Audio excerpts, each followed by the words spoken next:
안녕하세요. 추루입니다. 오늘은 우리가 죽었다가 다시 살아난 둘째 아들의 비유를 함께 살펴보려고 합니다. 여러분, 누가복음 15장의 이 비유는 탕자의 비유라는 이름으로 우리에게 잘 알려져 있지요. 하지만 오늘 우리는 그러한 전이해를 잠시 내려놓고 성경 자체를 더 충실하게 살펴보면서 이 비유를 한번 다시 보려고 해요. 이 비유는 어떤 사람에게 두 아들이 있는데 어느 날 둘째가 아버지에게 자신의 분깃을 달라고 요구하면서 이야기가 시작되죠. 또 이르시되 어떤 사람에게 두 아들이 있는데 그 둘째가 아버지에게 말하되 아버지여 재산 중에서 내게 돌아올 분깃을 내게 주소서 하는지라.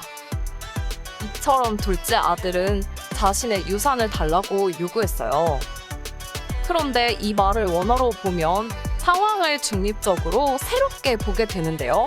원어로 보면 다음과 같은 정도가 돼요. 아버지, 당신은 그 있는 것들 중에 내게 속한 몫을 나에게 주소서.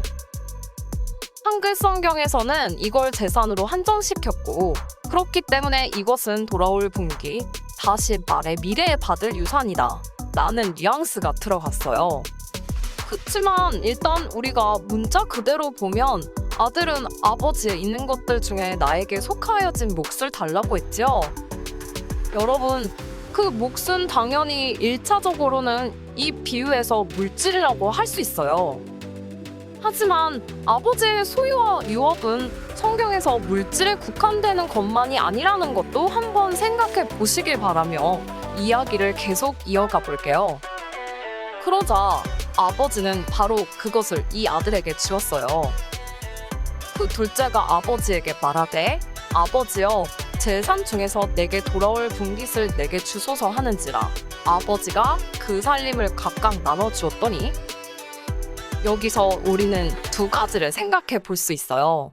첫 번째로는 아버지가 당신에게 있는 것, 즉 자신의 소유를 이 아들에게 주었다는 것은 이 아들이 상속을 받을 수 있는 자였다는 거예요.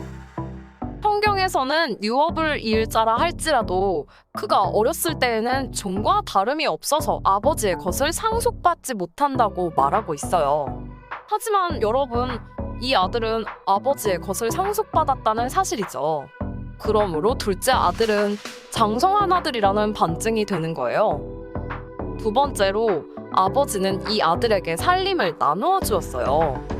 살림은 원어로 보면 비오스인데 그것은 생명을 뜻해요. 그러니까 존재하고 있는 현재의 생명의 상태를 나타내는 말인 거지요. 그래서 이것은 존재할 수 있도록 하는 생계의 수단을 나타내게 된 건데요. 그래서 한글 성경도 이것을 살림이라고 표현을 했죠. 하지만 그냥 우리는 의미를 축소시키지 말고 아버지의 생명의 존재를 이어주는 것과 같은 걸 아들이 받아서 갔다고 중립적으로 생각을 해보면 좋을 것 같아요.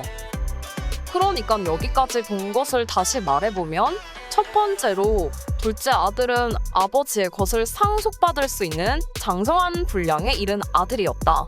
두 번째로 이 아들은 아버지의 생명을 이어주는 수단과 같은 것을 자신의 몸만큼 달라고 해서 받았다. 여러분, 이제 이 둘째 아들은 어떻게 하나요? 아버지에게 받은 것을 가지고 먼 나라에 갔다고 성경은 말해요.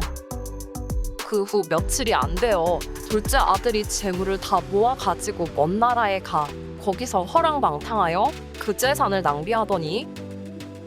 그런데 여러분, 여기서 먼 나라는 어디일까요? 성경에서는 먼 나라가 비유 중에 하나님의 나라, 즉 천국과 같은 곳을 상징하기도 하지만 여기서는 이방을 상징하고 있어요. 이곳 사람들이 돼지를 치고 있었다는 것을 보면 우리는 여기가 이방 땅인 것을 알 수가 있지요. 바로 둘째 아들은 아버지의 것을 받아가지고 이방으로 갔다는 거예요. 그리고 거기서 그는 모든 것을 다 낭비했어요. 성경에서는 이 모습을 허랑방탕하다고 설명하고 있어요. 그래서 이 아들이 탕자로 불리게 된 거지요. 그런데 이 단어를 원어로 살펴보면 사실 그 정도로 나쁜 말은 아니에요. 이것은 아소토스라는 단어인데 보존하지 않고 다 쓰다, 남김없이 쓰다라는 뜻이거든요. 그리고 낭비하더니 라고 번역된 단어도 역시 널리 퍼뜨리다, 흩트리다라는 뜻으로 쓰이는 디아스코로피조라는 단어를 사용했어요. 다시 말해서 이 둘째 아들은 아버지의 생명의 존재를 이어주는 수단과 같은 것을 자신의 목만큼 받아 이방 땅에 가서 하나도 남김없이 다 나누어 주었다는 거죠. 그러자 그는 궁핍하게 되었어요. 다 없앤 후 그 나라에 크게 흉년이 들어 그가 비로소 궁핍한지라. 그는 모든 것을 다 썼다는 것이지요. 그런데 다 없앴다고 할 때 이 말은 그저 다 소진했다는 의미 외에 어떤 사람으로 하여금 방향을 전환하게 하는 계기를 주는 말인 것 같아요. 성경에 보면 12해를 혈루증으로 앓던 여인이 그 병을 고치기 위해서 갖은 노력을 다하며 자신의 모든 것을 다 들여서 의원을 찾았지만 소용이 없었다고 할 때도 이 단어가 쓰였거든요. 그러니까 무슨 말이냐면 이 둘째 아들은 이제 자신에게는 아무것도 없고 아무 힘도 없음을 절실하게 깨달았다는 거죠. 왜냐하면 그가 궁핍하게 되었기 때문이에요. 이 궁핍하다는 말은 다 떨어졌다는 말을 의미해요. 그런데 이 단어가 사용된 곳을 성경에서 찾아보니 놀랍게도 예수님의 첫 번째 기적이 일어났던 가나의 혼인잔치에서 예수님은 포도주가 떨어진 것을 보고 물로 포도주를 만드는 기적을 베푸셨었죠. 이때 포도주가 떨어졌다고 하는 말이 이 단어예요. 다시 말해서 둘째 아들은 아버지에게서 생명을 존재하게 하는 어떤 수단과 같은 것을 받아서 이방에 가서 모든 걸 나누어주고 퍼뜨렸지만 다 떨어지게 되었고 이제는 자신에게는 남은 것이 아무것도 없음을 깨닫게 된 것이에요. 그는 빈손이 되고 가난한 자가 된 거지요. 그때 비로소 이 아들은 아버지의 집을 생각하게 돼요. 그리고 그는 이렇게 말하죠. 이에 스스로 돌이켜 이르되 내 아버지에게는 양식이 풍족한 품꾼이 얼마나 많은가. 나는 여기서 줄여 죽는구나. 아들은 이처럼 줄여 죽는구나 하고 생각했어요. 배고픔과 기근으로 인해, 즉 양식이 없음으로 인해 완전히 잃어버린 자가 된 거지요. 그리고 그는 집으로 돌아가기로 결정해요. 왜냐하면 아버지 집에는 양식이 풍족했기 때문이었어요.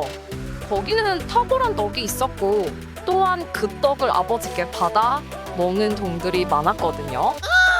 여러분, 이렇게 아들이 완전히 잃어버린 자가 되어 탁월한 떡이 있는 아버지께 가게 되자 아버지는 그를 기쁨으로 맞아주었어요. 게다가 큰 잔치까지 베풀어 주었죠. 아버지는 종들에게 이르되 제일 좋은 옷을 내어다가 입히고 손에 가락지를 끼우고 발에 신을 신기라. 그리고 살찐 송아지를 끌어다가 잡으라. 우리가 먹고 즐기자. 여러분, 아버지는 왜 이렇게까지 했을까요? 그것은 바로 둘째가 잃어버린 자가 된 아들이었기 때문이에요. 성경에서는 완전히 잃어버린 자가 되어야 찾은 자가 된다고 말하고 있어요. 인자가 온 것은 잃어버린 자를 찾아 구원하려 함이니라. 그러니까 둘째 아들은 아버지가 찾아내시는 그 잃어버린 자가 되었다는 거지요. 그런데 여기서 잃어버리다라고 하는 단어는 성경에서 완전히 파괴되는 것, 멸망하는 것, 죽는 것, 망하는 것 등을 뜻해요. 다시 말해 성경이 말하는 잃어버린 자는 그저 방황하는 자, 진리 안에 들어오지 못하고 헤매이는 자를 말하는 게 아니라 오히려 정반대로 복음을 위해 적극적으로 자기를 부인하고 자아를 죽이는 자들을 지칭하고 있다는 거예요. 누구든지 자기 목숨을 구원하고자 하면 잃을 것이요. 누구든지 나와 복음을 위하여 자기 목숨을 잃으면 구원하리라.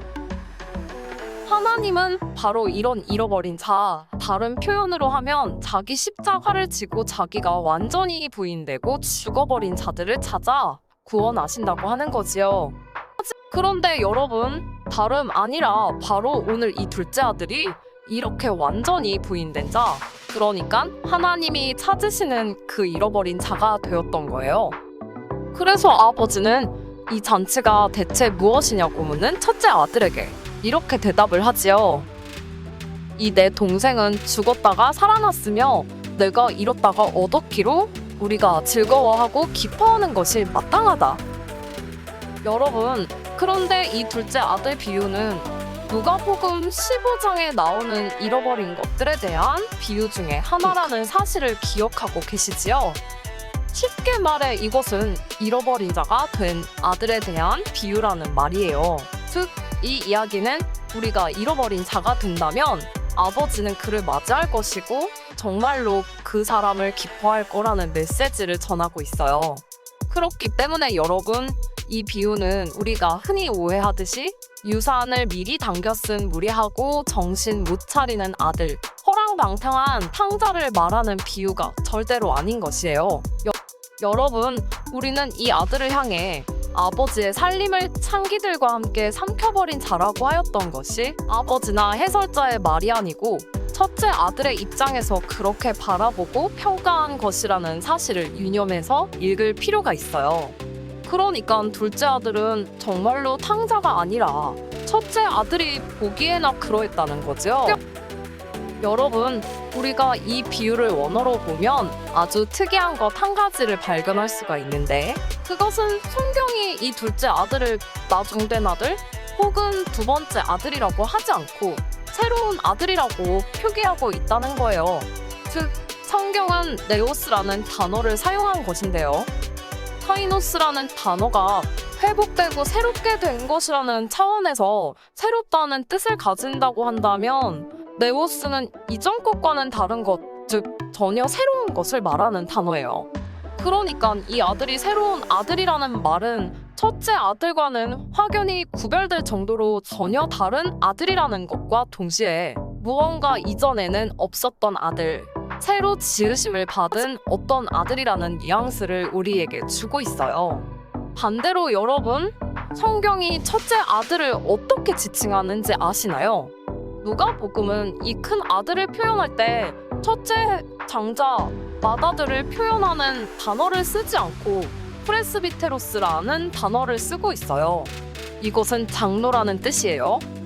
그러니까 어떤 의미에서는 이 구분이 첫째는 연장자인 아들이고 둘째는 젊은 아들이다라는 뜻으로 표현한 것이라고 볼 수도 있지만, 그러나 성경은 보통 장자와 차자라고 하는 단어로 형과 동생을 많이 표현하는데, 이 장로된 아들이 완전히 새로운 아들을 비난하고 멸시했다는 것을 볼 때 우리는 자연스럽게 한 가지 장면이 떠오르죠.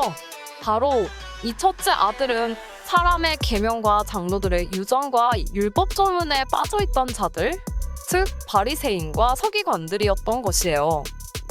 여러분, 그렇다면 완전히 새로운 아들, 아버지의 존재를 이어주는 생명의 것을 받아가지고 이방 땅에 가서 당시 손가락질 받는 세리와 창녀와 같은 자들에게 그것을 남김없이 나누어주고 철저히 가난한 자, 완전히 잃어버린 자가 되어 아버지의 탁월한 떡, 그 진리의 말씀을 받고자 다시 돌아왔던 아들, 즉 아버지께서 찾으시는 그 잃어버린 자가 된 아들, 죽었다가 다시 살아난 아들은 누구일까요?